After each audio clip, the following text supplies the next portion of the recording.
السلام علیکم دوستو، آج کی کہانی کا نام ہے یقین، صبر اور اللہ پر بھروسہ۔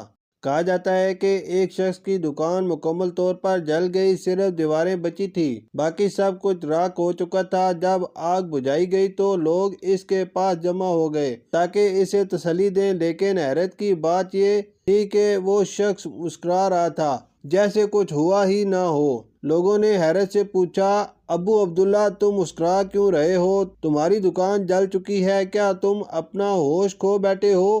اس نے سکون سے جواب دیا، میں کیوں پریشان ہوں جب مجھے یقین ہے کہ اگر میں اللہ کی تقدیر پر راضی رہوں گا تو وہ مجھے اس سے بہتر عطا کرے گا۔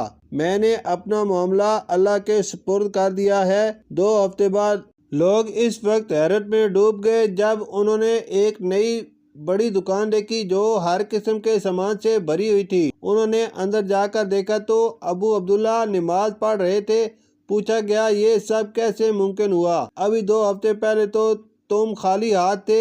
ابو عبداللہ مسکرائے اور کہا، میں نے کہا تھا نا کہ اللہ مجھے ضرور عطا کرے گا۔ جمعہ کی صبح میرے پاس بچوں کے کھانے کے بھی پیسے نہیں تھے۔ بیوی نے کہا، وہ اپنی بہن سے قرض لانے جا رہی ہے۔ وہ گئی اور ایک لمحے بعد کچھ پیسے لے کر واپس آ گئی۔ میں ان پیسوں سے مچھلی بازار گیا، وہاں ایک مچھیرے نے ایک چھوٹی سی مچھلی ہاتھ میں لی ہوئی تھی اور لوگوں سے التجا کر رہا تھا کہ اسے 200 دینار میں خرید لیں تاکہ وہ اپنی بیٹی کے علاج کا بندوبست کر سکے۔ ابو عبداللہ کو رحم آیا اور انہوں نے 200 دینار میں وہ مچھلی خرید لی اور اللہ کی رضا کی نیت سے صدقہ سمجھ کر گھر لے آئے۔